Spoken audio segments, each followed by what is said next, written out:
Hello दोस्तों, कैसे हैं आप सभी। आशा करते हैं आप सभी बढ़िया होंगे। ठीक।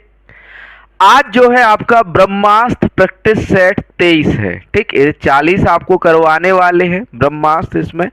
और जो आपके 40 टॉपिक वाले रहने वाले हैं और 20 फुल रहने वाले ब्रह्मास्त्र सीरीज में। ठीक। इसमें आपका 65 क्वेश्चन कृषि के रहते हैं टॉपिक वाइज। कंप्यूटर के 15 क्वेश्चन और 20 क्वेश्चन यूपीजी के रहते हैं। आपका जो है आज से डेली आपको 8 बजे ये सेट सेट देखने को मिलेगा, आपका प्रैक्टिस सेट। ठीक, ब्रह्मास्त्र। और जल्द ही आप लोगों के लिए एक नई क्लास भी शुरू करने वाले हैं यूपीजी के कंप्यूटर से रिलेटेड। ठीक है, तो बढ़िया से जुड़े रहिए विजन एग्री एकेडमी से। आज का सेट पेपर आज हम डायरेक्टली शुरू करेंगे। आज आपका जो कोर्स है या फिर कहें आपके जो सेट पेपर हैं, पीडीएफ है, उसके बारे में नहीं बताएंगे। उसको हम 20 क्वेश्चन कंप्लीट या फिर 10 क्वेश्चन कंप्लीट होने पर बताएंगे। ठीक, तो शुरू करते हैं आज के सेशन को बढ़िया से। और उससे पहले एक छोटी सी बात बताना चाहेंगे, ज़्यादा नहीं। एक आपका जो है योद्धा बैच हमने लॉन्च किया है आपका। मैं बैच लॉन्च करने नहीं आया हूँ, ठीक है, मैं सीधा शुरू करता हूँ। ठीक, आज नहीं बता रहा मैं। ठीक है, आज नहीं करूँगा ये, अभी 10 क्वेश्चन के बाद करूँगा। ठीक है, डायरेक्टली क्वेश्चन पे आते हैं। राधे राधे सभी लोगों के लिए। आ जाइए भैया सभी लोग, बढ़िया से सेशन शुरू हो चुका है। ब्रह्मास्त्र आप लोगों का ब्रह्मास्त्र है। ठीक है, योद्धा के बारे में बताएंगे। फास्ट ट्रैक है, कुछ नहीं है, 3 महीने में पूरा कोर्स कंप्लीट कराने वाले उसमें। तो आज के सेशन का पहला प्रश्न है बच्चों आपका, मृदा का वह गुण जो बदला नहीं जा सकता। आज का टॉपिक आपका मृदा विज्ञान है आज के सेट का। ठीक है, तो बताइए आंसर क्या होगा। मृदा का वह गुण जो बदला नहीं जा सकता। मृदा कणाकार, मृदा संरचना, मृदा जल या मृदा वायु। क्या नहीं बदला जा सकता भैया? तो भैया मृदा कणाकार नहीं बदला जा सकता है। सॉइल टेक्सचर नहीं चेंज होता है, बाकी आपका सारा कुछ चेंज हो जाता है। ठीक, नेक्स्ट क्वेश्चन। मिट्टी के कणों के आकार को कौन संदर्भित करता है? मिट्टी के कणों के आकार को कौन संदर्भित करता है? मृदा कणाकार, मृदा संरचना, मृदा जल, मृदा वायु। तो भैया मृदा के कणों के आकार की बात हो रही है भैया, है ना? किसकी बात हो रही है भैया? आपका जो है मृदा के कणों का आकार। तो मृदा के कणों का आकार क्या कहलाता है? आपका कणाकार। और मृदा के कणों से जुड़ने से जो संरचना बनती है वो आपकी मृदा संरचना कहलाती है। क्लियर है? नेक्स्ट चलते हैं, यहाँ पर राइट आंसर मृदा कणाकार हो जाता है। नेक्स्ट क्वेश्चन, क्वेश्चन नंबर 3 है, किस मृदा को क्ले मृदा कहेंगे जिसमें हो न्यूनतम 40% क्ले, 80% क्ले, 85% क्ले या 20%? वह मृदा जिसमें न्यूनतम आपका 40% क्ले होता है वह कौन सी कहलाती है भैया?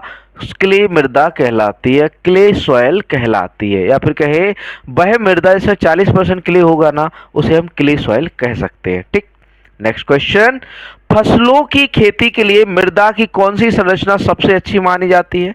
सबसे अच्छी मानी जाती है क्रम्बी, ब्लॉकी, दानेदार या गोलाकार। ये आप लोग बताइए किस प्रकार की संरचना फसलों के लिए सबसे अच्छी मानी जाती है? तो भैया कौन सी संरचना? दानेदार, है ना?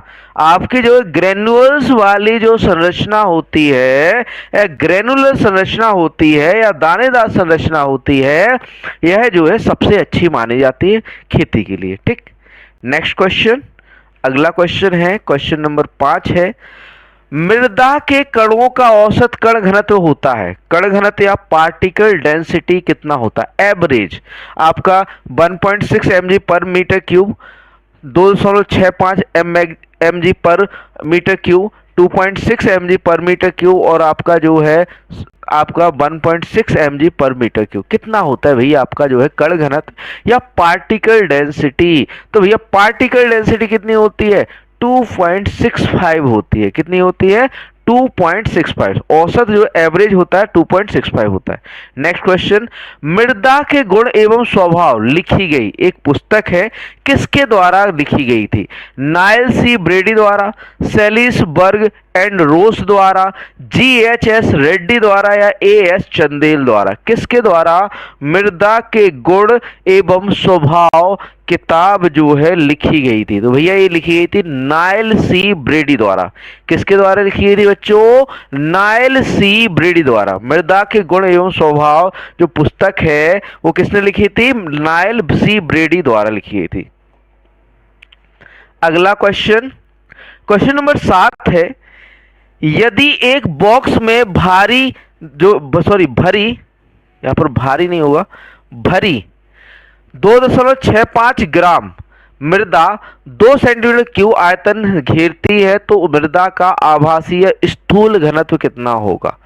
0.714 ग्राम पर सीसी, 1.350 ग्राम पर सीसी, 1.325 ग्राम पर सीसी, या फिर कहें आपका जो है 2.650 ग्राम पर सीसी। बताइए आंसर इसका क्या होगा? 7वें का आंसर क्या होगा? जल्दी से आंसर कीजिए। ए, बी, सी या फिर डी। राइट आंसर क्या होगा? यहां पे आपसे स्थूल घनत्व पूछा गया है। स्थूल घनत्व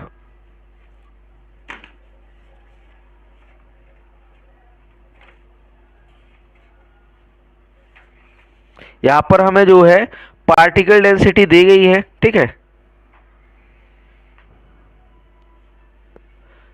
ठीक है, पार्टिकल डेंसिटी यहां पर देखो, आपका जो स्थूल घनत्व निकालने का स्थूल घनत्व का फॉर्मूला जो होता है, स्थूल घनत्व मृदा का भार,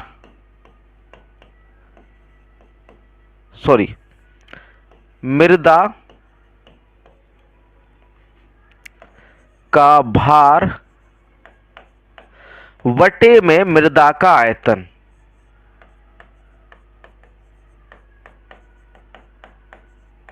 मृदा का भार वटे में मृदा का आयतन स्थूल घनत्व होता है। मृदा का भार हमें दिया गया है, कितना दिया गया है भैया? 2.65, ठीक। और आयतन कितना है? 2 है, तो इससे हम भाग दे देंगे तो आपको 1.325 आ जाएगा। 1.325 है ना, 1.325।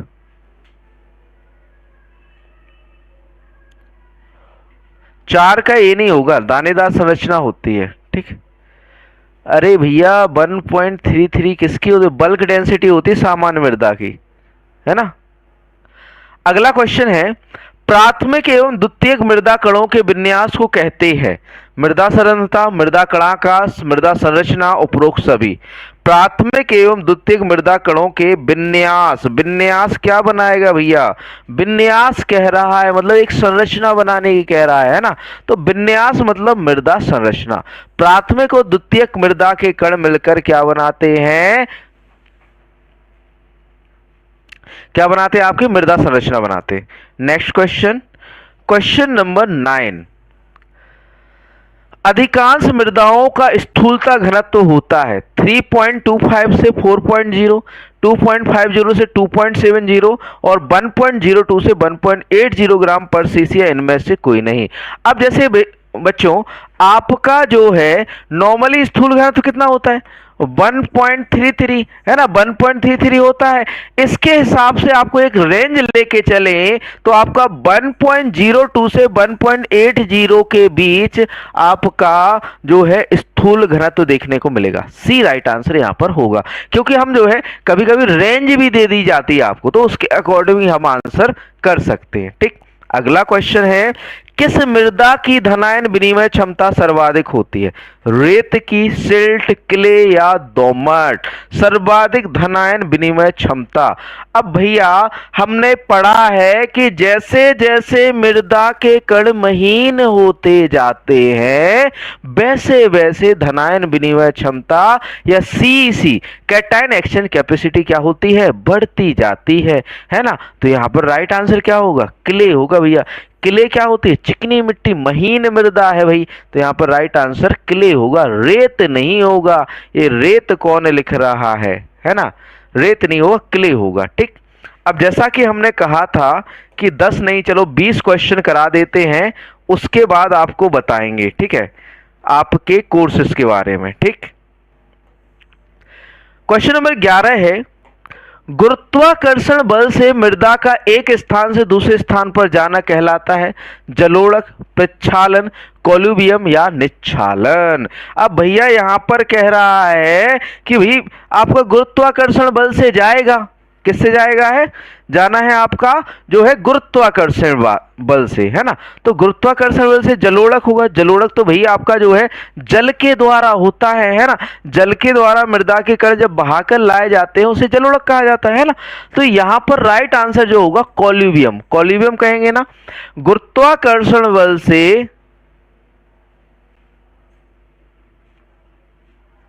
हिंदी में नहीं करवा सकते, सॉरी इंग्लिश में नहीं करवा सकते अभी, ठीक है। आपका जो गुरुत्वाकर्षण बल से मृदा का जो है एक स्थान से दूसरे स्थान पर जाना क्या कहलाता है, आपका जो है कोल्यूवियम कहलाता है। निच्छालन नहीं होगा भैया, निच्छालन नहीं होगा, लीचिंग नहीं होगा। लीचिंग वह होता है पानी के साथ न्यूट्रिएंट का निचली सतहों में जाना, लीचिंग कहलाता है ना। नेक्स्ट क्वेश्चन, मृदा विज्ञान के पिता कहे जाते हैं जेबी लीबिक, बीबी डोकोचेव, अर्नोन स्ट्राउड, रामानुजम। ये तो सभी को पता है भैया कि आपके मृदा विज्ञान के पिता कौन है, बीबी डोकोचेव है। मृदा विज्ञान के जनक कौन है भैया, V V Dokuchaev. Next question, question number 13। 13वां प्रश्न है, मिट्टी का वर्गीकरण, उत्पत्ति, मिट्टी के गुण तथा उसका विवरण का अध्ययन किस मिट्टी की किस शाखा में होता है, पेडोलॉजी, एडेफोलॉजी, पेट्रोलॉजी, इनमें से कोई नहीं। तो भैया मृदा का वर्गीकरण, मृदा की उत्पत्ति, मृदा के गुणों का अध्ययन पेडोलॉजी में किया जाता है, जबकि एडेफोलॉजी में मृदा का पौधों के संबंध में अध्ययन किया जाता है ना। एडेफोलॉजी में क्या कहा जाता है, आपका मृदा का पौधे के संबंध में अध्ययन क्या कहलाता है बच्चों, एडेफोलॉजी, ठीक। नेक्स्ट क्वेश्चन, यहां पर राइट आंसर क्या हो जाता है, पेडोलॉजी। पेट्रोलॉजी चट्टानों का अध्ययन है।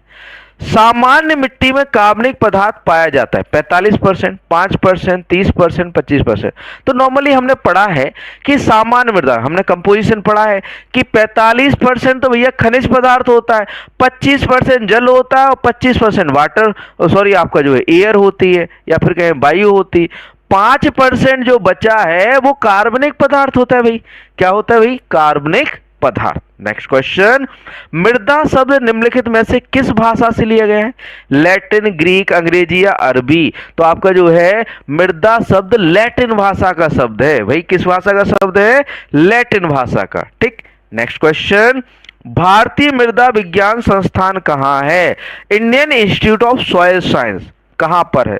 तो भैया IISS कहां पर है भाई, तो ये भोपाल के अंदर है। कहां पर है, भारतीय मृदा विज्ञान संस्थान कहां पर है बच्चों, भोपाल के अंदर है। भारतीय मृदा विज्ञान संस्थान कहां पर है, भोपाल के अंदर है, ठीक। तो option A right answer. Next question, अगला क्वेश्चन, क्वेश्चन नंबर 17 है, विश्व मृदा दिवस निम्नलिखित में से किस तिथि को मनाया जाता है, 5 अक्टूबर, 5 दिसंबर, 23 दिसंबर, 15 अक्टूबर। तो भैया 5 दिसंबर को क्या मनाया जाता है, आपका विश्व मृदा दिवस मनाया जाता है। नेक्स्ट क्वेश्चन है, अंतरराष्ट्रीय मृदा वर्ष किस वर्ष मनाया गया था, 2004, 2012, 2015 या 2023। तो भैया 2015 में आपका अंतरराष्ट्रीय मृदा दिवस मनाया गया था। अंतरराष्ट्रीय मृदा दिवस को मनाया था 2015 में। नेक्स्ट क्वेश्चन, मिट्टी में हानि समीकरण या फिर कहें जो सॉइल लॉस इक्वेशन है, सॉइल लॉस इक्वेशन A बराबर RKLSCP, आर को दर्शाता है, आर क्या है, मिट्टी क्षरणशीलता कारक, ठीक, वर्षा क्षरणशीलता कारक, ढलान लंबाई कारक या ढलान कारक। बताइए जो आर है क्या दर्शाता है, तो भैया जो आर है, आर हमारा वर्षा क्षरणशीलता कारक। ज्यादातर आर पूछा जाता है और के पूछा जाता है। के क्या दर्शाता है, मिट्टी क्षरणशीलता कारक। तो यहाँ पर राइट आंसर बी हो जाएगा, वर्षा क्षरणशीलता कारक। और मिट्टी क्षरणशीलता कारक कौन दर्शाता है, आपका के दर्शाता है। क्या दर्शाता है, के दर्शाता है, ठीक। नेक्स्ट क्वेश्चन, क्वेश्चन नंबर 20 है, निम्नलिखित में से कौन मृदा जल संरक्षण का यांत्रिक उपाय है? कंटूर बंडिंग, इंटरक्रॉपिंग, फसल प्रणाली या फिर कहे आपका मल्चिंग। तो भैया यांत्रिक जल संरक्षण का तो एक ही उपाय है भाई, कौन सा है? Contour bunding. राइट आंसर क्या हो जाता है बच्चों यहाँ पर? Contour bunding. ठीक, नेक्स्ट क्वेश्चन पर बढ़ने से पहले थोड़ा सा हम आपको अपने कोर्सेज के बारे में जानकारी देना चाहेंगे, क्योंकि ये जरूरी भी है आप लोगों के लिए। ठीक है, तो हमने शुरुआत में नहीं लेकिन अब बता रहे हैं, जो आपका ये ब्रह्मास्त्र सीरीज है, ठीक है, जो आपका ब्रह्मास्त्र सीरीज चलता है, इसकी पीडीएफ मैं पहले ही बता दूं कि पेड है। पेड मतलब इसकी पीडीएफ आपको बाय करनी पड़ेगी, मतलब कि ये प्रिंटेबल पीडीएफ है, ठीक है, ये आपको खरीदनी पड़ेगी। जो कि ब्रह्मास्त्र सेट पेपर में 60 सेट पेपर आपको मिलने वाले हैं, 20 फुल लेंथ सेट रहेंगे और आपके 40 टॉपिक्स बाय सेट रहेंगे। प्रिंटेबल पीडीएफ है, 65 क्वेश्चन आपका जो है पूरा पैटर्न इसमें रहेगा, 65 क्वेश्चन कृषि के, 15 क्वेश्चन कंप्यूटर, 20 क्वेश्चन यूपीजी के। प्राइस मात्र 299 रुपए है। 60 सेट पेपर 299 में आपका जो है आपको मिलने वाले हैं। इसके लिए आपको क्या करना है, नीचे डिस्क्रिप्शन में आपको वेबसाइट या एप्लीकेशन का लिंक मिल जाएगा, या डायरेक्टली आप प्ले स्टोर पर जाकर विजन एग्री एकेडमी सर्च करके एप्लीकेशन को डाउनलोड कर सकते हैं। ठीक, नेक्स्ट बात करें आपका जो है प्रिंटेड नोट्स। आपके कंप्लीट एग्रीकल्चर सिलेबस का प्रिंटेड नोट्स आपको उपलब्ध करा दिए गए हैं। प्राइस कितना है? 1500 रुपए है मात्र। इसको आपको कैसे बाय करना है? तो नॉर्मली ये नंबर है 7880497104। इस पर आपको मैसेज डालना है, व्हाट्सएप मैसेज डालना है, कॉल भी कर सकते हैं कि सर प्रिंटेड नोट्स चाहिए। ठीक, ये आपके हिंदी में है। ठीक, नोट्स सारे हिंदी में है, प्रैक्टिस सेट आपके कुछ हिंदी, मतलब सारे हिंदी में है, लेकिन कुछ कुछ में हमने इंग्लिश भी ऐड की है। ठीक, ये आपके सारा एग्रीकल्चर का सिलेबस, पूरा सिलेबस के अकॉर्डिंग। एक नई चीज आप लोगों के लिए जो लेकर आए हैं आज, वो है आपका योद्धा बैच। योद्धा बैच कोई आपका मतलब कि नॉर्मल बैच नहीं है, कोई नॉर्मल बैच नहीं है, ये आपका फास्ट ट्रैक बैच है। फास्ट ट्रैक बैच मतलब इसमें आपकी 3 घंटे क्लासेस रहेंगी। आपका जो है 2 घंटे एग्रीकल्चर की चलेगी और 1 घंटे आपका यूपी जीके और कंप्यूटर की क्लास चलेगी। 3 महीने में ये कंप्लीट कोर्स आपको करा देंगे 90 दिन में। ठीक, और इस बैच में योद्धा बैच पूरा हिंदी माध्यम में है। अभी ऑफर है, केवल 10% ऑफ चल रहा है प्रेजेंट में। फास्ट ट्रैक बैच है, बैच स्टार्ट 1 दिसंबर से हो रहा है। 3 घंटे की क्लास रहेगी और 3 महीने तक वैलिड है। इसमें केवल आपकी लिमिटेड सीट है, आपकी जो 30 सीट्स है इसमें, इसके अंदर लास्ट डेट एडमिशन की 30 दिसंबर तक, मतलब इसमें जो है 30 दिसंबर तक आप एडमिशन ले पाएंगे, उसके बाद एडमिशन नहीं ले पाएंगे। ठीक, किसमें? आपका योद्धा बैच में। योद्धा बैच की खासियत क्या है? 3 घंटे डेली लाइव क्लास रही, क्लास नोट्स प्लस ई बुक मिलने वाली है आपको सारी 40 प्लस टेस्ट मिलेंगे, रिकॉर्डेड क्लास आपको इसमें मिलने वाली है। और सारा का सारा इसमें आपके देखो थ्योरेटिकल क्लास तो चलेगी, साथ में साथ फैक्चुअल क्लास भी चलने वाली, मतलब फैक्ट भी बहुत सारे कराए जाएंगे ताकि आपका एग्जाम क्वालिफाई हो जाए। इंग्लिश में नहीं है। और आपकी टेस्ट सीरीज चली रही है, सबको पता है कि 40 फुल टेस्ट, 50 टॉपिक टेस्ट और 30 सेक्शनल टेस्ट मिलने वाले हैं 299 रुपए में। ये टेस्ट सीरीज है आपकी। ठीक, आपका जो है कृषि प्रावधिक पीडीएफ नोट्स। ठीक, पीडीएफ नोट्स आपका कृषि प्रावधिक सहायक के लिए complete syllabus PDF bundle notes पाठ्यक्रम के अनुसार है। कृषि कंप्यूटर यूपीजी के इसमें कवर करेंगे। 499 सारा पीडीएफ आपको मिलने वाला है। ठीक, ये ई बुक के फॉर्म में मिलेगा। बस इतना सा हमें जो है बताना था आप लोगों को। ठीक है, थोड़ा सा देखो बताना भी जरूरी होता है। आ जाइए अपने क्वेश्चन पर। जो योद्धा बैच है, स्पेशल सच्ची बताऊं ना तो मैंने जो निर्णय बैच शुरू किया है ऑफलाइन में, जो आपका निर्णय बैच शुरू किया है ऑफलाइन में, उसी का एक रूप है। ये आपका ऑनलाइन चलेगा। सुबह आपका जो है, जो आपका ये कहें कि निर्णय बैच है, जो कि आपका बिल्कुल सेम टू सेम योद्धा बैच के समान है। निर्णय बैच की फीस ज़्यादा है बेसिकली। ठीक है, आपकी जो है निर्णय बैच की फीस है 3,000 रुपये। और आपका जो एक है कि आपका जो योद्धा बैच है, बेसिकली ओनली क्लास लेना चाहो तो 999 है। उसके साथ यदि ई बुक इंक्लूड करते हो, टेस्ट सीरीज इंक्लूड करते हो, तो आपको पड़ जाएगा ये आपका पूरा जो है 2,000 रुपये में। ठीक, ये सारी चीजें। ठीक, और ये सब आपको जो है बिल्कुल से मतलब ये कहें कि योद्धा बैच इस तरह से चलने वाला है कि डेली लाइव क्लास रही 3 घंटे की। ठीक, चलिए शुरू करते हैं नेक्स्ट क्वेश्चन। Question number 21। जब परत अपर्दन को अनियंत्रित कर रूप से जारी रहने दिया जाता है तो इसके परिणाम स्वरूप भूमि की सतह पर उंगली जैसा चैनल बन जाता है, जिसे क्या कहा जाता है? परत अपर्दन, रिल अपर्दन, गली अपर्दन या स्लिप अपर्दन, या फिर कहे आपका स्लिप अपर्दन। बताइए। अब भैया रिल अपर्दन मतलब फिंगर लाइक स्ट्रक्चर, फिंगर जैसी जो है संरचनाएं बन जाती हैं। ऑफलाइन में हमारे पास 30 से 40 के करीब बच्चे हैं। अभी ये छोटा सा जिला है, लेकिन हम यहाँ से भी मतलब कि बहुत अच्छा कर सकते हैं। लेकिन ऑफलाइन में और मतलब कि बाहर के बच्चे नहीं आते, केवल हमारे ललितपुर के ही बच्चे हैं। ठीक है। रिल से बड़ा गली होता है। सबसे पहला शुरुआत जो है आपकी स्प्लैश इरोजन से होती है, फिर आपका परत इरोजन। परत इरोजन को हम क्या कहते हैं? डेथ ऑफ फार्मर या किसान की मृत्यु कहते हैं। तो यहाँ पर उंगली जैसे चैनल बन जाते हैं। किन सा अपर्दन है? रिल अपर्दन। ऑप्शन बी राइट आंसर हो जाता है। अगला क्वेश्चन, क्वेश्चन नंबर 22 है। जब नाले का कटाव उपेक्षित होता है तो भूमि की सतह पर बने छोटे चैनल रन ऑफ की सांद्रता के कारण गहरे और चौड़े हो जाते हैं, और नाले के कटाव के इस उन्नत रूप को क्या कहा जाता है? परत कटाव, रिल का कटाव, आपका अवनाल का कटाव या स्लिप कटाव। अब भैया जो छोटी छोटी फिंगर थी या फिर कहे एक कहे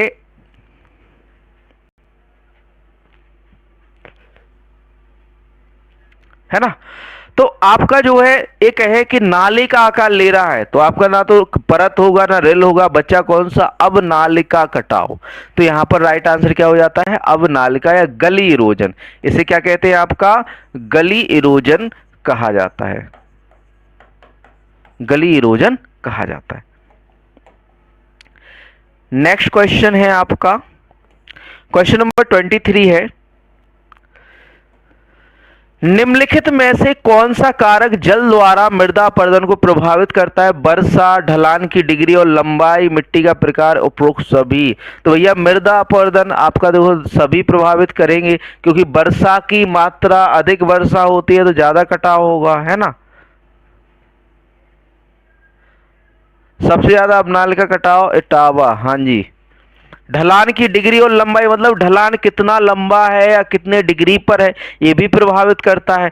और साथ में साथ मृदा का प्रकार, ढीली मृदा है, क्लेई है या सैंडी है, ये भी आपका निर्भर करता है वही कटाव के लिए। तो यहाँ पर उपरोक्त सभी ऑप्शन डी राइट आंसर हो जाएगा। अगला क्वेश्चन, धनायन विनिमय क्षमता शब्द किसके द्वारा दिया गया था? धनायन विनिमय क्षमता शब्द किसके द्वारा दिया गया था? बताइए राइट आंसर। धनायन विनिमय क्षमता शब्द किसके द्वारा दिया? सीईसी शब्द किसने दिया था भाई? तो यहाँ पर राइट आंसर हो जाता है आपका थॉम्पसन और वे। थॉम्पसन और वे द्वारा आपका धनायन विनिमय क्षमता या सीईसी शब्द दिया गया था। अगला क्वेश्चन, भारतीय मृदा विज्ञान के जनक के रूप में कौन जाने जाते हैं? पार्कर, लेदर, कोपेन या वेजरिंग। किसे भारतीय मृदा विज्ञान का जनक कहा जाता है? किसे कहा जाता है भाई? भारतीय मृदा विज्ञान का जनक किसे कहा जाता है? तो भैया वो कहा जाता है आपका लेदर को। लेदर को भारतीय मृदा विज्ञान का जनक कहा जाता है ना। भारतीय जेबी लेदर, हाँ जी, लेदर को, जेबी लेदर को भारतीय मृदा विज्ञान का जनक कहा जाता है। नेक्स्ट क्वेश्चन,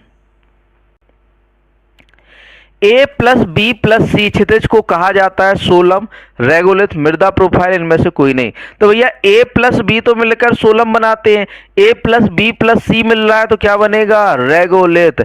ए संस्तर, बी संस्तर और सी संस्तर मिलकर क्या बनाते हैं? रेगोलिथ बनाते हैं। और आपका जो है ये कहें कि ए और बी मिलकर क्या बनाते हैं, सोलम बनाते हैं। अगला क्वेश्चन, यह मिट्टी के मिश्रण की प्रक्रिया है। एक निश्चित सीमा तक मिश्रण सभी मिट्टी में होता है। पेडोटर्वेशन, लेटराइजेशन, ग्लेजेशन, पोर्टजुलाइजेशन। तो भैया मिट्टी के मिश्रण की प्रक्रिया को हम क्या कहते हैं, आपका पेडोटर्वेशन कहते हैं। क्या कहते हैं बच्चों, पेडोटर्वेशन कहा जाता है। लेटराइजेशन किसे कहा जाता है, सिलिका का निचली सतहों में जाना, एल्यूमिनियम और आयरन का जो है जमा हो जाना क्या कहलाता है, लेटराइजेशन। ग्लेजेशन क्या कहलाता है आपका, ग्ले सॉइल या फिर क्या है, मृदा पानी भराव के कारण मृदा का हरा नीला रंग हो जाना, ग्लेजेशन या ग्ले मृदा का निर्माण होना, ग्लेजेशन कहलाता है। और पोर्टजुलाइजेशन आपका जो है लेटराइजेशन का उल्टा होता है। इसमें आयरन और एल्यूमिनियम का क्या होता है, निक्षालन होता है और सिलिका का जमाव हो जाता है, जिसे क्या कहा जाता है आपका, पोर्टजुलाइजेशन कहा जाता है। नेक्स्ट क्वेश्चन, क्वेश्चन नंबर 28 है, 28 है। इस प्रक्रिया में ऊपरी परतों से सिस्क्यो ऑक्साइड की जगह सिलिका को हटा दिया जाता है और इस तरह सिस्क्यो ऑक्साइड को सोलम में केंद्रित कर दिया जाता है। इसे क्या कहते हैं, पेडोटर्वेशन, लेटराइजेशन, ग्लीजेशन, पोर्टजुलाइजेशन क्या कहेंगे। तो भैया यहाँ पर क्या हो रहा है, सिस्क्यो ऑक्साइड सिलिका को हटा रहे हैं, मतलब सिलिका निचली सतहों में जा रही है, सिलिका निचली सतहों में जा रही है, जिसे हम क्या कहेंगे, लेटराइजेशन कहेंगे। अभी हल बताया था। अगला क्वेश्चन, यह एक ऐसी प्रक्रिया जो ऊपरी परतों से सिलिका की जगह सिस्क्यो ऑक्साइड को हटा देती है और इस तरह सिलिका को सोलम में केंद्रित कर दिया जाता है। पेडोटर्वेशन, लेटराइजेशन, ग्लेजेशन या फिर पोर्टजुलाइजेशन, तो उसे हम क्या कहेंगे, पोर्टजुलाइजेशन। सिलिका का जमा होना सिस्क्यो ऑक्साइड का नीचे चला जाना क्या कहलाता है आपका, क्या कहलाता है, पोर्टजुलाइजेशन कहलाता है। अगला क्वेश्चन, निम्नलिखित में से कौन मृदा निर्माण प्रक्रिया का सक्रिय कारक है, मूल सामग्री, राहत समय या जलवायु। कौन सक्रिय एक्टिव फैक्टर है मृदा निर्माण प्रक्रिया का। तो भैया एक्टिव तो एक ही रहता है भैया, कौन रहता है, जलवायु। जलवायु जो है मृदा निर्माण प्रक्रिया का सक्रिय कारक है। सक्रिय या फिर एक्टिव फैक्टर कौन सा है, जलवायु सक्रिय कारक है। ठीक, नेक्स्ट क्वेश्चन, अगला क्वेश्चन है क्वेश्चन नंबर 31। 31वां प्रश्न है, यह कच्चे कार्बनिक पदार्थ को ह्यूमस में बदलने की प्रक्रिया है। यह विभिन्न जीवों को शामिल करने वाली एक अत्यंत जटिल प्रक्रिया है। होरिजोनाइजेशन, होरिजोन मतलब कि मृदा के संस्तरों का बनना, होरिजोनाइजेशन कहना, ह्यूमिफिकेशन, एल्यूविएशन या एल्यूविएशन। तो भैया सीधी बात, ह्यूमिफिकेशन। कार्बनिक पदार्थ का ह्यूमस में कन्वर्जन ह्यूमिफिकेशन कहलाता है। ठीक, नेक्स्ट क्वेश्चन, यह कुछ घटकों का लामबंदी और स्थानांतरण है। मिट्टी, आयरन, Fe2O3, Al2O3, ह्यूमस और CaCO3 को मिट्टी के एक बिंदु से दूसरे बिंदु तक ले जाना, यह धुलाई का क्षेत्र है। क्षितिजीकरण, ह्यूमिफिकेशन, इल्यूविएशन या एल्यूविएशन। अब भैया देखो, दो तरह के इल्यूविएशन होते हैं, एक तो ई वाला एल्यूविएशन और एक होता है आई वाला एल्यूविएशन, है ना। जो ई वाला इल्यूविएशन है, अब इसमें क्या होता है, आयरन, सिलिका या फिर कहे एल्यूमिनियम और आपके जो विभिन्न खनिज हैं या ह्यूमस है या कार्बनिक पदार्थ है या फिर कहे CaCO3 या चूना है, ये निचली परतों में जाता है और आपका मतलब नीचे की परतों में जाता है, तो उसे हम क्या कहते हैं, आपका इल्यूविएशन कहते हैं। ठीक, इल्यूविएशन क्या कहलाता है। अब भैया जब ये निचली सतहों में जाएगा ना, तो कुछ जगह जमा भी हो जाएगा, तो बी संस्तर में इनका जमा होना क्या कहलाता है, इल्यूविएशन कहलाता है, इल्यूविएशन, है ना। तो यहाँ पर राइट आंसर जो हो जाता है ऑप्शन सी, इल्यूविएशन हो जाता है, एल्यूविएशन हो जाता है। ठीक, ऑप्शन सी। नेक्स्ट क्वेश्चन,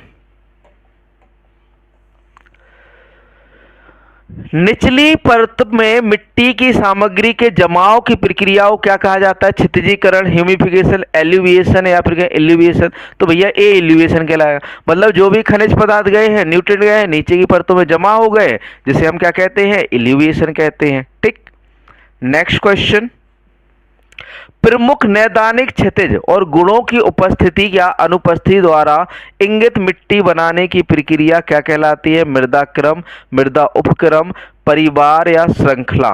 प्रमुख नैदानिक क्षितिज या फिर कहे आपका नैदानिक क्षितिज को हम कहते हैं soil forming process is as indicated by presence of अप्स और अप्स major diagnostic horizon and property.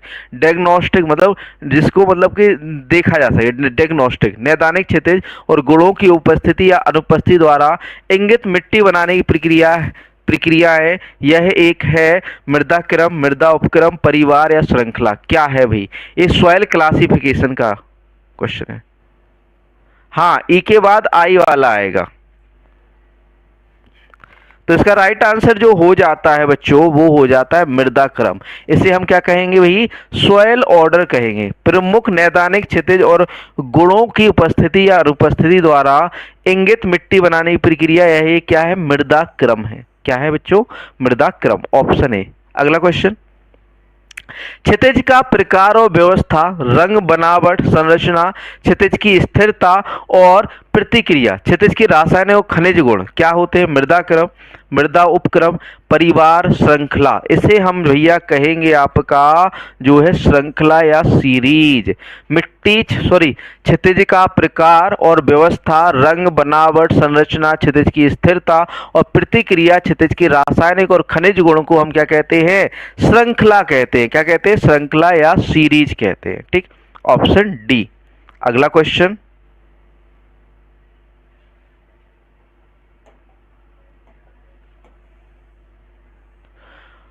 Question number 36, 36वां प्रश्न है, हाल ही में बिछाई गई जलोढ़ या कॉलोवियम पर विकसित मिट्टी इस समूह से संबंधित क्षेत्रीय मिट्टी, अंतर क्षेत्रीय मिट्टी, अक्षेत्रीय मिट्टी या इनमें से कोई नहीं। हाल ही में बिछाई गई जलोढ़ मृदा या फिर कहे नई नई बन के आई है भाई, नई नई बन के आई है, तो उसे हम कहते हैं एजोनल सॉइल। एजोनल सॉइल जो नई नई अभी अभी बनी है तो अक्षेत्रीय मिट्टी कहलाएगी। मतलब अभी नई नई जलोढ़ मृदा बन के आई है, ऊपर बिछ गई है आपकी मिट्टी की सतहों पर, है ना, तो उसे हम क्या कहते हैं? एजोनल या अक्षेत्रीय मृदा कहा जाता है। क्या कहा जाता है? अक्षेत्रीय मृदा। Next question, question number 37। Question number 37 है, मृदा वर्गीकरण के जनक कौन है? Guy D Smith, Daniel Hillel, Jenny या डोकोचेव। मृदा वर्गीकरण के जनक किसे कहा जाता है? तो भैया गाय डी स्मिथ को मृदा वर्गीकरण के जनक के रूप में जाना जाता है। किसे? गाय डी स्मिथ को मृदा वर्गीकरण का क्या कहा जाता है? जनक कहा जाता है। किसे? गाय डी स्मिथ को। अगला क्वेश्चन, निम्नलिखित में से कौन प्रमुख वर्णक्रमीय रंग को संदर्भित करता है? वैल्यू, क्रोमा, ह्यू या इनमें से कोई नहीं। बताइए कि कौन सा जो है प्रमुख वर्णक्रमीय रंग बताता है? वर्णक्रमीय रंग कौन बताता है? तो भैया ह्यू। ह्यू डिनोट द आपका जो है मतलब ये कहे ह्यू आपका जो प्रमुख रंग है या फिर कहे जैसे लाल है, पीला है, नीला है, ये जो है वर्णक्रमीय रंग को कौन दिखाता है? आपका ह्यू दिखाता है। वैल्यू क्या दिखाता है? रंग की डार्कनेस और आपकी लाइटनेस, मतलब डार्क है या लाइट है। ठीक, और आपका क्रोमा क्या दर्शाता है? आपका जो है आपका प्योरिटी ऑफ कलर, मतलब कि उसमें कोई और रेड है तो रेड में कोई ब्लू कलर तो मिक्स नहीं है, कोई और कलर तो मिक्स नहीं है, तो क्रोमा दर्शाता है प्योरिटी ऑफ कलर, है ना। और यहां पर राइट आंसर हो जाएगा ह्यू। प्रमुख वर्णक्रमीय रंग कौन दर्शाता है? ह्यू दर्शाता है। अगला क्वेश्चन, निम्नलिखित में से कौन रंग के हल्केपन और गहरेपन को दर्शाता है? लाइटनेस और डार्कनेस को दर्शाता है।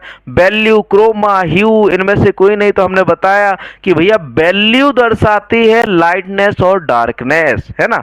नेक्स्ट क्वेश्चन, निम्नलिखित में से कौन मिट्टी रंग की शुद्धता को दर्शाता है? तो भैया शुद्धता तो कौन दर्शाता है? क्रोमा दर्शाता है। अभी अभी बताए थे कि क्रोमा रंग की शुद्धता को दर्शाता है, प्योरिटी ऑफ कलर दर्शाता है। ठीक, नेक्स्ट क्वेश्चन, क्वेश्चन नंबर 41, 41वां प्रश्न है,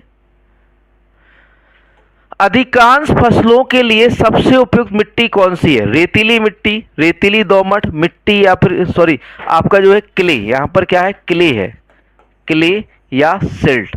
किस प्रकार की मिट्टी जो है फसलों के लिए उपयुक्त होती है? आज का जो टॉपिक है बच्चों वो है मृदा के गुण, है ना।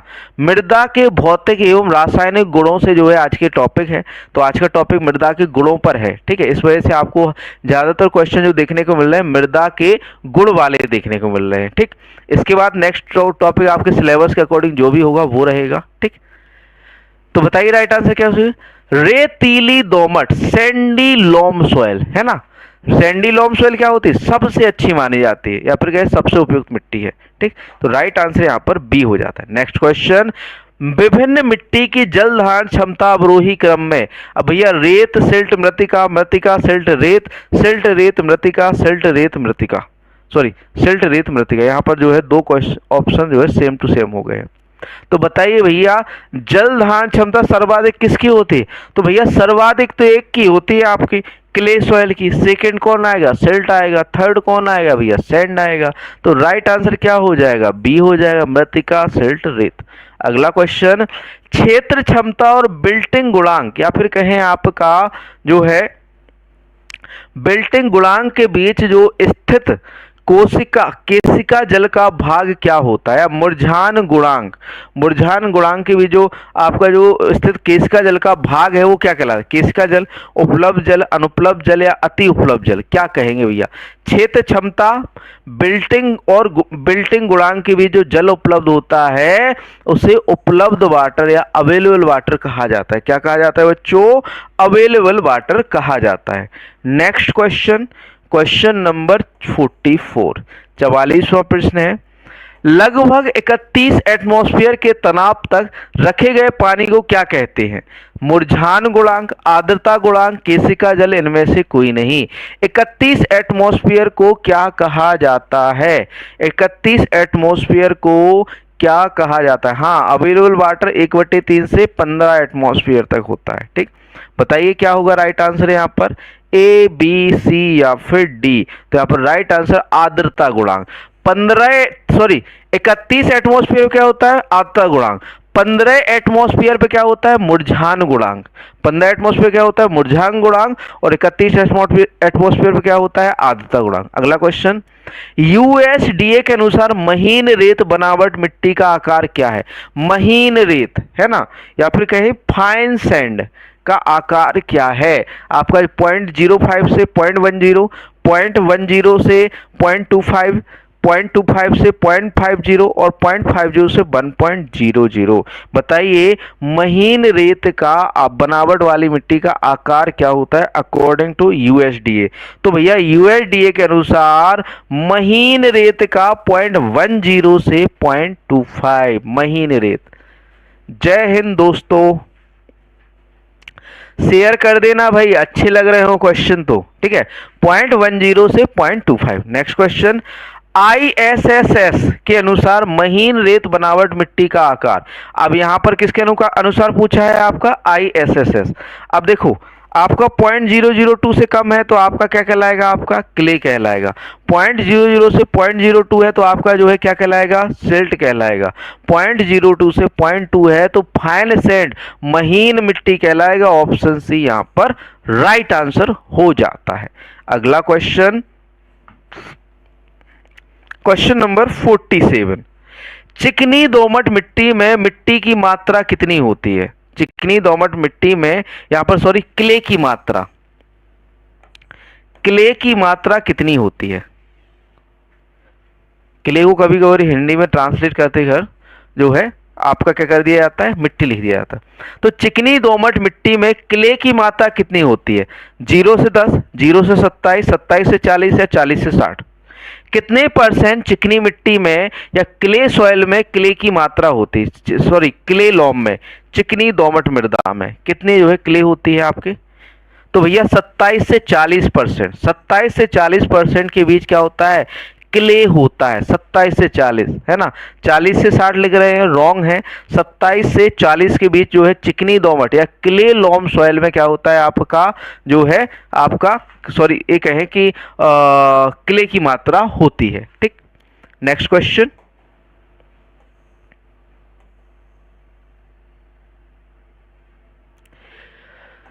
चिकनी मिट्टी की बनावट वर्ग मिट्टी का कण घनत्व क्या होता है? 2.655 ग्राम पर सेंटीमीटर क्यूब, 2.659 ग्राम पर सेंटीमीटर क्यूब, 2.98 ग्राम पर सेंटीमीटर, 2.837 ग्राम पर सेंटीमीटर। चिकनी मिट्टी या क्ले सॉइल का जो कण घनत्व होता है वो कितना होता है? बताइए भाई। क्ले का या फिर कहें आपका मृतिका का कण घनत्व कितना होता है? तो भैया मृतिका का कण घनत्व कितना होता है भैया? 2.8377 ग्राम पर सेंटीमीटर, है ना। कण घनत्व होता है किसका? आपका मृतिका का। अगला क्वेश्चन, कार्बनिक पदार्थ का स्थूल घनत्व क्या होता है? 5 ग्राम पर सेंटीमीटर क्यूब, 1.6 ग्राम पर सेंटीमीटर क्यूब, 0.5 ग्राम पर सेंटीमीटर क्यूब, 1.5 ग्राम पर सेंटीमीटर। कितना होता है भैया कार्बनिक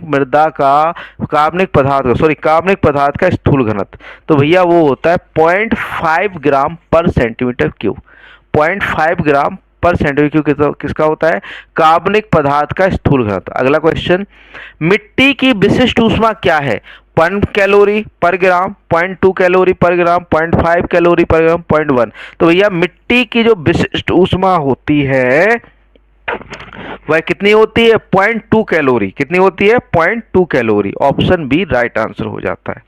थोड़ा सा पानी पी लिया जाए, है ना।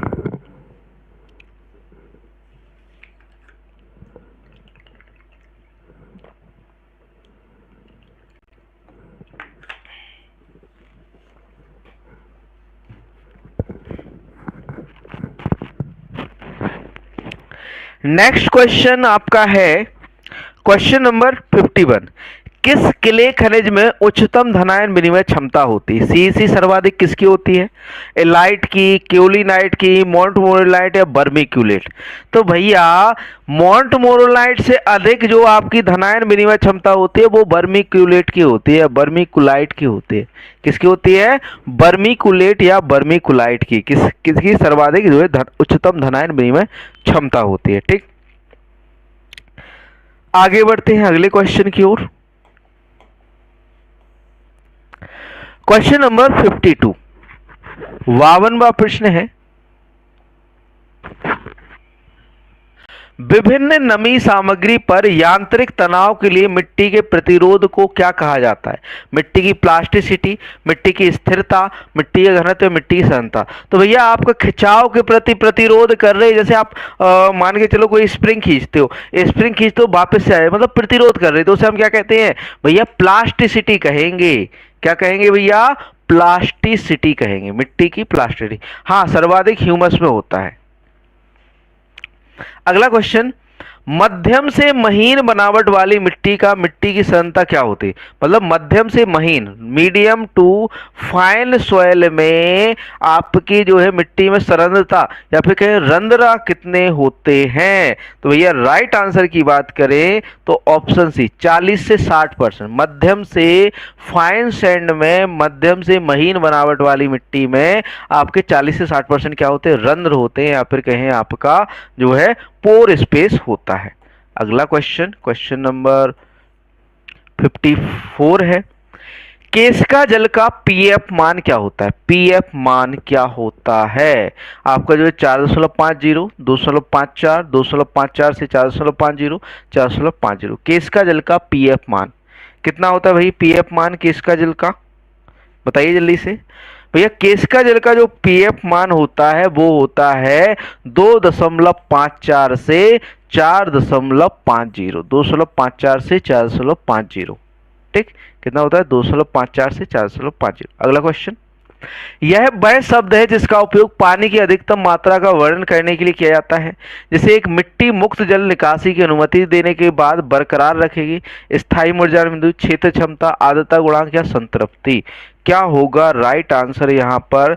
तो भैया देखो, जब आपका पानी हर तरह से आर्द्रता द्वारा चला जाए, गुरुत्वाकर्षण से बह जाए, उसके बाद जो मिट्टी द्वारा जो धारण किया जाएगा जल, या फिर कहें जो बच जाएगा जल, उसे हम क्या कहेंगे भाई? क्षेत्र क्षमता या फील्ड कैपेसिटी कहेंगे। क्या कहेंगे बच्चों? क्षेत्र क्षमता या field capacity. Next question, PWP नहीं होगा भाई, यहां पर फील्ड कैपेसिटी होगा। लखीमपुर खीरी, अगला क्वेश्चन 56 है। यह एक मिट्टी का गुण है जो एक नम मिट्टी को एक लागू बल पर आकार बदलने और बल वापस लेने पर भी इस आकार को बनाए रखने में जो है सक्षम बनाता है। संलयन, कणाकार, प्लास्टिसिटी या घनत्व। क्या कहते हैं इसे? तो भैया उसे हम क्या कहते हैं? प्लास्टिसिटी। मतलब आकार को बनाए रखना क्या कहलाता है? प्लास्टिसिटी। अगला क्वेश्चन, जब मिट्टी में नमी का प्रतिशत बढ़ता है तो तापीय चालकता पर क्या प्रभाव पड़ता है? मिट्टी में नमी बढ़ेगी तो तापीय चालकता पर क्या प्रभाव पड़ेगा? आपका ऑप्शन ए है कमी होगी, वृद्धि होगी, कमी, वृद्धि और कमी होगी, स्थिर रहेगा। क्या होगा भैया? तापीय चालकता। इलेक्ट्रिकल कंडक्टिव का मॉइस्चर बढ़ने से आपका इलेक्ट्रिकल कंडक्टिविटी पर क्या प्रभाव पड़ेगा? तो यहां पर जो इलेक्ट्रिकल कंडक्टिविटी है वो बढ़ जाएगी, विद्युत चालकता क्या होगी? बढ़ जाएगी, है ना। तो यहां पर जो तापीय चालकता है वो क्या हो जाए? वृद्धि। नमी बढ़ने से तापीय चालकता क्या हो जाती है? बढ़ जाती है। Next question, question number 58। प्राथमिक मिट्टी के कणों जैसे रेत, गाद, मिट्टी और उनके समुच्चय को एक निश्चित पैटर्न में व्यवस्थित करने या समूहीकृत करने को क्या कहा जाता है? मिट्टी का कणाकार, मिट्टी की संरचना, मिट्टी का घनत्व, मिट्टी का प्रोफाइल। तो भैया इसे हम मिट्टी की संरचना कहेंगे। क्या कहेंगे बच्चों? मिट्टी की संरचना या मृदा संरचना। अगला क्वेश्चन, रेतीली मृदा में कितने परसेंट रेत होती है? रेतीली आप सैंडी सॉइल में कितने परसेंट सैंड होते हैं भाई? 40% से कम, 10 से 20%, 85% से अधिक या 85% से अधिक। तो भैया रेतीली मृदा है, सैंडी सॉइल है, 85% से अधिक क्या होती है? रेत होती है। क्या होती है? रेत होती है। ठीक। अगला क्वेश्चन, क्वेश्चन नंबर 60 है। कंपैक्ट सब मिट्टी या सब सॉइल का थोक घनत्व या फिर कहे कंपैक्ट सब सॉइल का जो बल्क डेंसिटी होती है वह कितनी होती है? आपकी जो है 0.5 ग्राम पर सीसी, 1.33 ग्राम पर सीसी, 2 ग्राम पर सीसी, 1 ग्राम पर सीसी। कंपैक्ट सब सॉइल या नीचे की जो उप मृदा होती है उसका जो बल्क डेंसिटी होती है या स्थूल घनत्व होता है वह कितना होता है? तो भैया वो होता है आपका 2 ग्राम पर सीसी, 2 ग्राम पर सीसी। नेक्स्ट क्वेश्चन, कार्बनिक पदार्थ की विधि कार्बनिक कार्बन मूल्यों को रूपांतरण कारक से गुणा करके गणना की जाती है।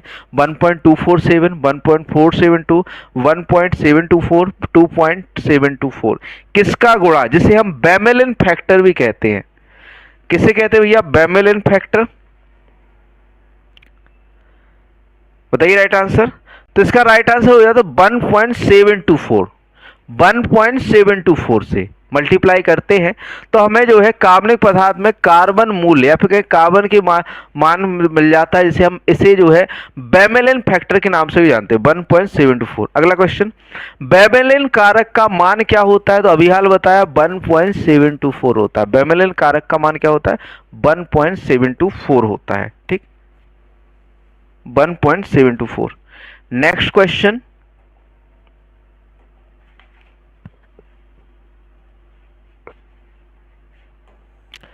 अगला क्वेश्चन है क्वेश्चन नंबर 63। निम्नलिखित में से किस वायु अपर्दन में मिट्टी को सबसे अधिक हानि होती है? सॉल्टेशन, सतही रेंगना, निलंबन या फिर इनमें से कोई नहीं। तो सर्वाधिक वायु अपर्दन में या किस वायु अपर्दन की विधि में आपका जो है सर्वाधिक जो है सबसे अधिक हानि होती है? तो किसमें होती है भाई? ये होती है आपकी सॉल्टेशन के अंदर। किसके अंदर होती है बच्चों? सॉल्टेशन के अंदर सर्वाधिक जो है आपकी हानि होती है ना। सर्वाधिक आपकी जो है मिट्टी अपर्दन जो है वायु अपर्दन का एक विधि है जिससे सर्वाधिक हानि होती है। कौन सा है बच्चों? आपका सॉल्टेशन है। कौन सा है? सॉल्टेशन। ठीक। अगला क्वेश्चन, मिट्टी की हानि 5 से 25% किसके कारण होती है? सॉल्टेशन, सतही रेंगना, निलंबन। तो भैया 5 से 25% जो मिट्टी की हानि होती है वो होती है बच्चों आपकी सतही या फिर कहें सरफेस क्रीप। इसे हम क्या कहते हैं? Surface creep. सरफेस क्रीप द्वारा जो है 5 से 15% हानि होती है। अगला क्वेश्चन, मृदा निर्माण कारक का मूल समीकरण S बराबर F C L O R P T, जहां एफ क्या दर्शाता है, जलवायु को स्वतंत्र चर है, समय या जीव, क्या दर्शाता है भैया एफ, तो एफ हमारा दर्शाता स्वतंत्र चर, या फिर कहें आप 2013 में। ऑप्टिकल फाइबर की शुरुआत कब हुई थी आपके जो है भारत के अंदर? सॉरी बच्चों, थोड़ा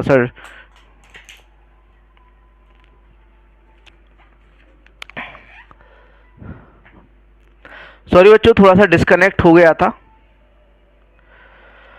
ओबीएस डिस्कनेक्ट हो गया था, जानबूझ के नहीं हुआ था, वो ऑटोमेटिकली हो गया था। तो बच्चों मैंने जो है आपका जो ऑफलाइन बैचेस चलते हैं वहां पर डेली का जो मंथली सेट पेपर है, सेट पेपर मतलब मंथली सेट पेपर मतलब पर डे का एक सेट पेपर शुरू कर दिया गया है, ठीक है। तो जो बच्चे ऑफलाइन लगाना चाहें तो ऑफलाइन लगा सकते हैं। इसको हम जल्दी ऑनलाइन में भी लेके आने वाले हैं, इसको हम जल्द ऑनलाइन में भी लेके आने वाले। जो मंथली सेट पेपर है मतलब कि उसका जो फीस रहती है वो आपकी 500 रुपये पर मंथ रहती है, ठीक है। तो आपको पर मंथ मतलब पर डे एक सेट मिलता है उसके अंदर। तो आपका जो है हमारी ब्रांच पर डे का सेट पेपर शुरू कर दिया है, ठीक है। तो जो बच्चे लगाना है इच्छा चाहते हैं कि हम लगाना चाहते हैं तो वो हमें कॉल कर दें या मैसेज कर दें, तो ऑनलाइन में भी ये उपलब्ध हम करवा देंगे, ठीक। ऑफलाइन तो हमें ये उपलब्ध है ही, ऑनलाइन में भी इसको हम उपलब्ध करा देंगे आपके सेट पेपर को अलग से, जो मंथली वाला है। इसमें आपका पर मंथ जो है फीस लगती है उसमें, ठीक। तो पर मंथ वाला हमने शुरू कर दिया। डेली आपका फुल सेट पेपर लगता है, ये ब्रह्मास्त्र नहीं है, वो आपका फुल सेट है, पूरा आपका सिलेबस कवर रहता है उसके अंदर, ठीक। तो जो बच्चे इच्छुक हैं वो लगा सकते हैं। डेली आपका जो है लग रहा है 10 बजे से, ठीक।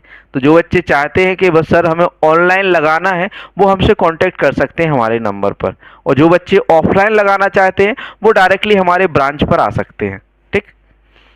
नेक्स्ट क्वेश्चन है, भारत में ऑप्टिकल फाइबर की शुरुआत कब हुई थी? 2010, 2011, 2012, 2013 में ऑप्टिकल फाइबर की शुरुआत कब हुई थी भाई भारत के अंदर? तो भैया हुई थी 2012 के अंदर। ऑप्टिकल फाइबर की शुरुआत कब हुई? 2012 में। नेक्स्ट क्वेश्चन, क्वेश्चन नंबर 67 है, टेलीफोन लाइनों में किस नेटवर्क का प्रयोग किया जाता है? लैन, वैन, मैन या कैन? तो भैया वाइड एरिया नेटवर्क का प्रयोग किया जाता है, वैन का प्रयोग किया जाता है आपका। हाँ, टीजीटी की तैयारी करवाते हैं तो वैन, टेलीफोन लाइनों में किस नेटवर्क का प्रयोग किया जाता है? आपका वैन का प्रयोग किया जाता है। नेक्स्ट क्वेश्चन, ईथरनेट किसका उदाहरण है? लोकल एरिया नेटवर्क का, वर्चुअल प्राइवेट नेटवर्क का, ए और बी दोनों, इनमें से कोई नहीं। ईथरनेट किसका उदाहरण है? ईथरनेट किसका उदाहरण है भैया? वर्चुअल प्राइवेट नेटवर्क का। ईथरनेट किसका उदाहरण है? वर्चुअल प्राइवेट नेटवर्क का उदाहरण है। नेक्स्ट क्वेश्चन, क्वेश्चन नंबर 69 है, वह कंप्यूटर जो डाटा, सॉफ्टवेयर अथवा किसी हार्डवेयर को शेयर करने में सक्षम हो उसे क्या कहते हैं? नेटवर्क, राउटर, सर्वर या नोड? क्या कहेंगे? वह कंप्यूटर जो डाटा, सॉफ्टवेयर अथवा किसी हार्डवेयर को शेयर करने में सक्षम होता है तो उसे भैया हम सर्वर कहते हैं। क्या कहते हैं? सर्वर। जो एक कंप्यूटर दूसरे कंप्यूटर जो है क्या करता है? ट्रांसफर, शेयर करने में सक्षम है, उसे सर्वर कहते हैं, ठीक। नेक्स्ट क्वेश्चन, डीएफटी का पूर्ण रूप क्या है? Digital financial tool, digital farm tool, digital file tool, direct financial tool. DFT का फुल फॉर्म, डीएफटी का full form digital financial tool. Digital financial tool जो है आपका क्या? डीएफटी का फुल फॉर्म होता है। नेक्स्ट क्वेश्चन है, क्यूआर कोड में कितने अंक संग्रहित किए जा सकते हैं? क्यूआर कोड में कितने अंक संग्रहित किए जा सकते हैं? अब भैया आपका जो है डिजिटल वित्तीय उपकरण भी है, ठीक है। 6089, 7089, 4296 या 8089, कितने अंक जो है संग्रहित किए जा सकते हैं क्यूआर कोड के अंदर?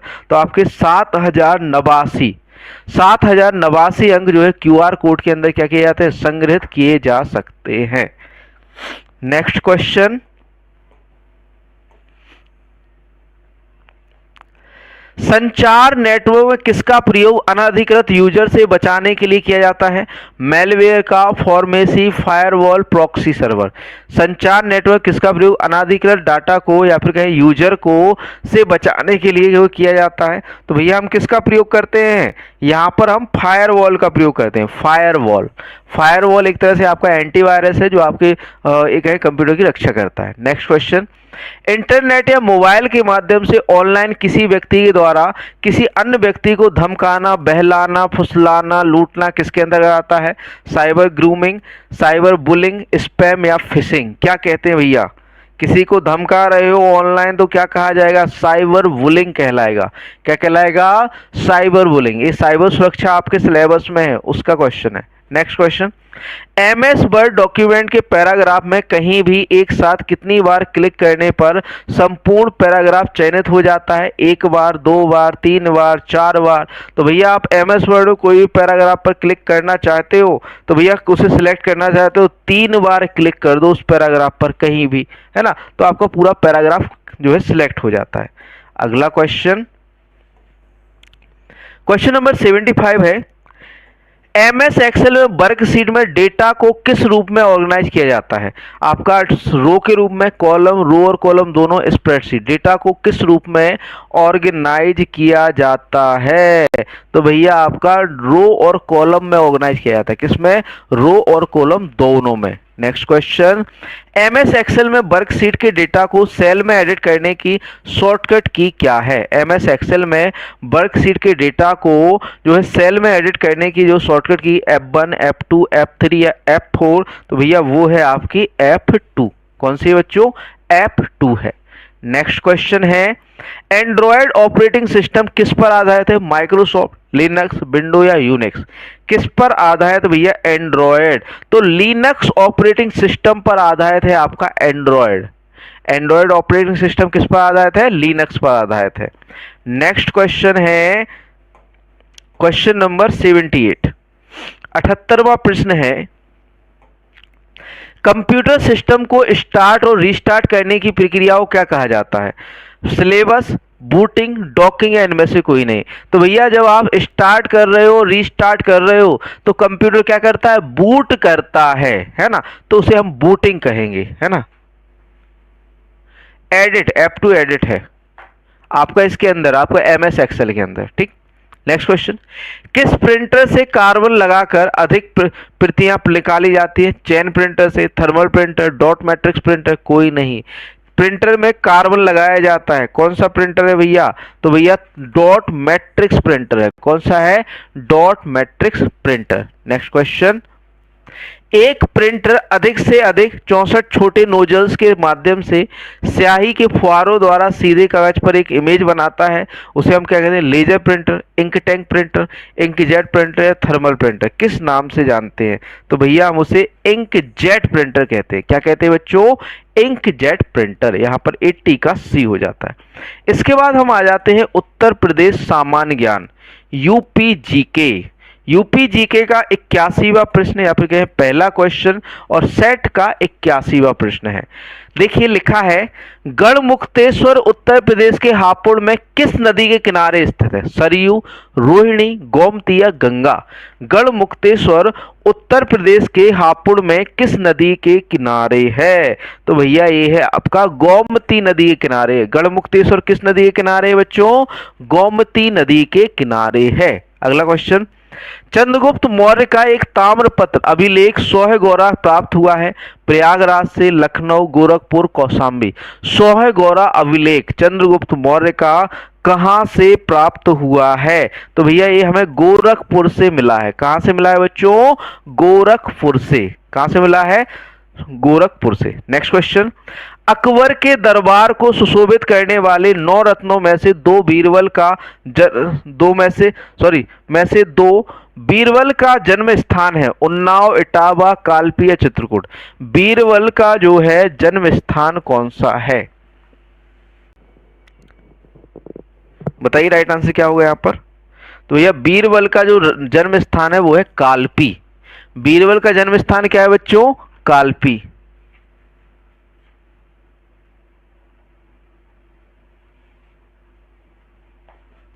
अगला क्वेश्चन,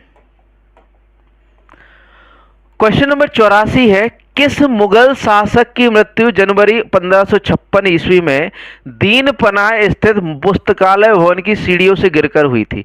जहांगीर, औरंगजेब, हुमायूं या शाहजहां? तो 1556 में हुमायूं की मृत्यु दीन पनाह भवन की सीढ़ियों से गिरकर हुई थी। नेक्स्ट क्वेश्चन, खुसरो का मकबरा खुसरो बाग में कहाँ स्थित है? आगरा में, लखनऊ में, प्रयागराज या अवध? तो भैया खुसरो का मकबरा कहाँ पर स्थित है भाई? तो ये है आपका प्रयागराज, खुसरो बाग में प्रयागराज के अंदर स्थित है। अगला क्वेश्चन, काकोरी कांड की लूट में शामिल अशफाक उल्लाह खां को फांसी कहां दी गई थी? काकोरी कांड लूट में शामिल अशफाक उल्लाह खां को फांसी कहां दी गई थी? गोरखपुर में, फैजाबाद, गोंडा या नैनी में? अशफाक उल्लाह खां को फांसी कहां दी गई थी? फैजाबाद के अंदर। कहां पर दी गई थी बच्चों? फैजाबाद के अंदर अशफाक उल्लाह खां को फांसी दी गई थी। कहां पर? Faizabad. Next question, question number 87, Kakori कांड में क्रांतिकारियों की तरफ से मुकदमा किसने लड़ा था? मतलब जो काकोरी कांड हुआ था उसमें मुकदमा किसने लड़ा था? ऑप्शन ए पंडित मदन मोहन मालवीय ने, गोविंद बल्लभ पंत ने, रोशन सिंह, स्वामी सहजानंद सरस्वती। किसने जो है काकोरी कांड के जो क्रांतिकारी के खिलाफ या फिर कहें तरफ से जो है आपको मुकदमा लड़ा था? तो गोविंद बल्लभ पंत ने। किसने लड़ा था? गोविंद बल्लभ पंत ने। ठीक। नेक्स्ट क्वेश्चन, निम्न में से कौन से जिले का एक जिला एक उत्पाद टेराकोटा का काम पर का नाकाम है? प्रयागराज, लखनऊ, गोरखपुर या कौशाम्बी? टेराकोटा का काम किस जिले में होता है? एक जिला एक उत्पाद है ये, तो भैया ये होता है आपका गोरखपुर। यहाँ पर राइट आंसर क्या हो जाता है? गोरखपुर। क्या हो जाता है right answer? Gorakhpur. Next question, निम्नलिखित में से कौन सा लोक नृत्य मिर्जापुर और सोनभद्र का नहीं है? कर्मा नृत्य, कजरी नृत्य, ठडिया या मयूर? भैया यहाँ पर मयूर नहीं है, मयूर ब्रज क्षेत्र का है। मयूर कहाँ का है? ब्रज क्षेत्र का है। ठीक।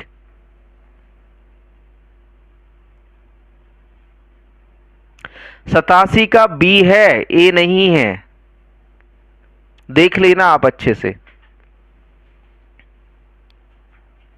हमने जो है खुद से बनाया है क्वेश्चन। तो नेक्स्ट क्वेश्चन है क्वेश्चन नंबर 90 है, किस अनुच्छेद में राज्य के राज्यपाल की शपथ का उल्लेख है? अनुच्छेद 155, अनुच्छेद 153, अनुच्छेद 157, अनुच्छेद 159? किस अनुच्छेद में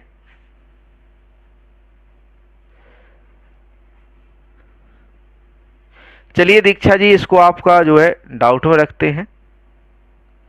आपको डाउट हो रहा है तो थोड़ा क्लियर करके आइएगा इससे। ठीक है, मुझे डाउट नहीं है, इसका गोविंद बल्लभ पंत ही है ना?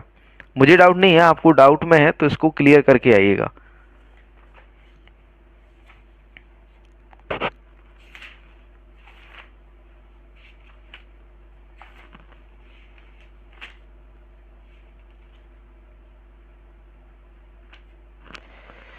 हम आपका जो है चलो इसे बाद में बताते हैं, इसे पूरा कराते हैं पहले, है ना?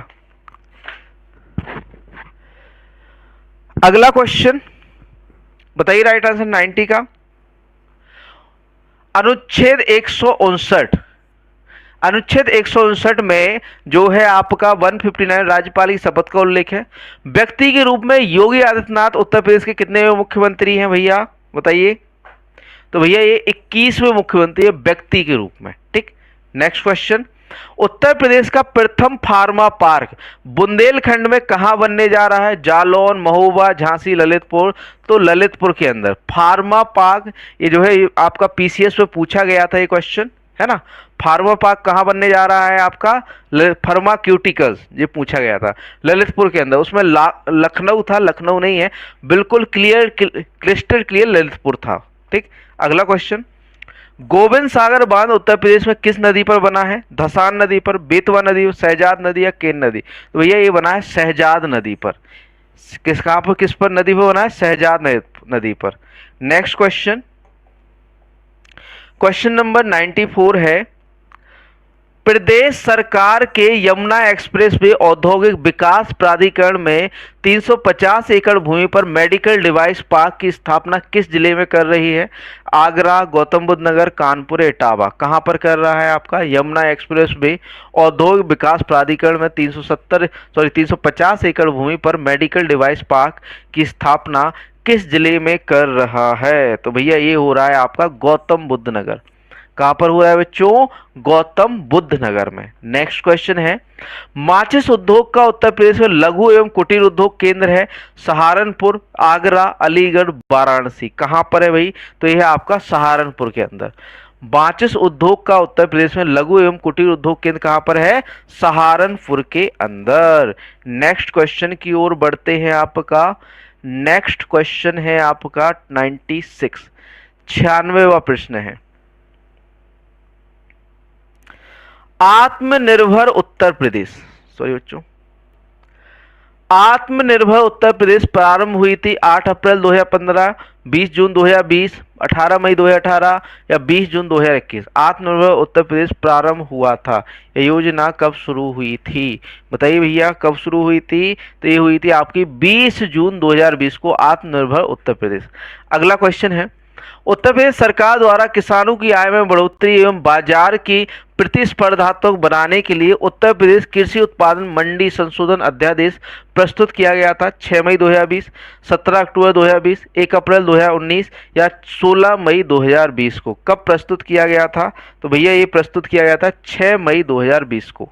6 मई 2020 को आपका उत्तर प्रदेश कृषि उत्पादन मंडी संशोधन अध्यादेश प्रस्तुत किया गया था।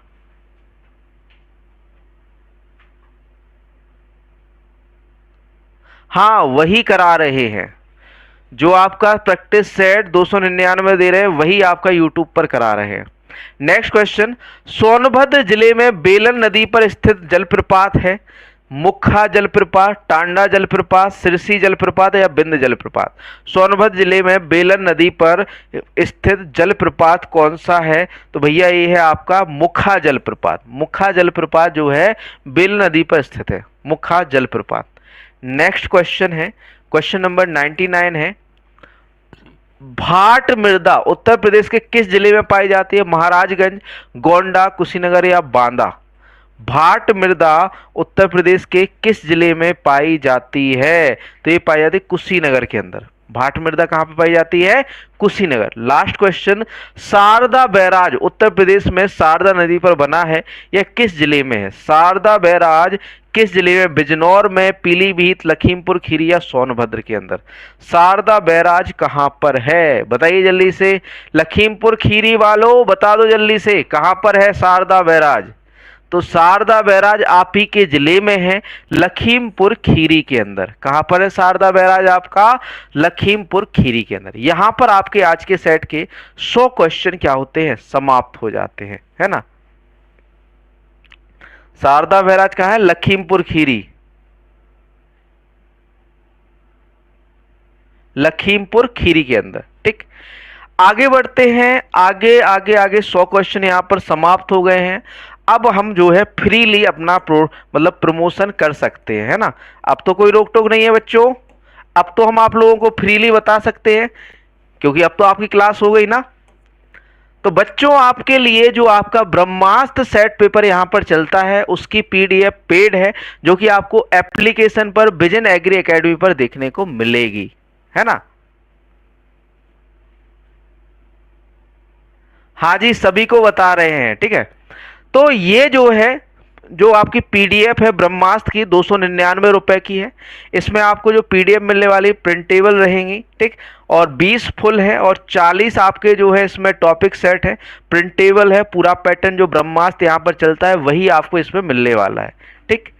नेक्स्ट है आपका जो है प्रिंटेड नोट्स। जो बच्चे चाहते हैं कि कंप्लीट सिलेबस के अकॉर्डिंग हमें एग्रीकल्चर पढ़नी है, पूरा पूरा सिलेबस कवर, मतलब जैसे जैसे सिलेबस तो दिया है ना वैसे वैसे इसमें कवर किया गया है, आपका मात्र 1500 रुपए में ये आपको मिलने वाला है। इसके लिए आपको क्या करना है? हमारे कॉन्टैक्ट नंबर पर संपर्क करना है, ठीक। नेक्स्ट आपका योद्धा बैच आप सभी के लिए लेकर आए हैं। योद्धा बैच ऑफलाइन का जो आपका ऑफलाइन वाला बैच है, ठीक है, जो निर्णय बैच है, निर्णय मतलब अंतिम निर्णय करेगा आपके सिलेबस मतलब सिलेक्शन का, है ना। अंतिम निर्णय करेगा आपके सिलेक्शन का कौन सा बैच आपका, योद्धा और निर्णय।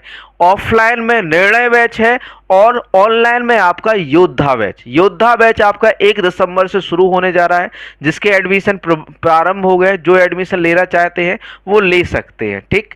और आपका जो है योद्धा बैच में क्या क्या इंक्लूड रहेगा, आपका लाइव 3 घंटे की लाइव क्लासेस रहेंगी daily, class notes plus e books रहेंगी, इसमें 40 प्लस टेस्ट रहेंगे और रिकॉर्डेड क्लास रहेंगी, ठीक।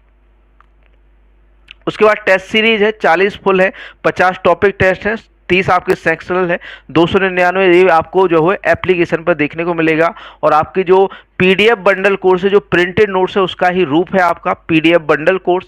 जो बच्चे इसको बाय करना चाहते हैं पीडीएफ को, डायरेक्टली आपके एप्लीकेशन पर जाइए, वहां से खरीद सकते हैं, ठीक। मिलते हैं नेक्स्ट सेशन में आपका ब्रह्मास्त्र, जो कि कल रात को 8 बजे होगा, ठीक। मिलते हैं, पढ़ते रहिए, मस्त रहिए, शुभ रात्रि सभी के लिए, गुड नाइट। मिलते हैं नेक्स्ट सेशन में। धन्यवाद दोस्तों।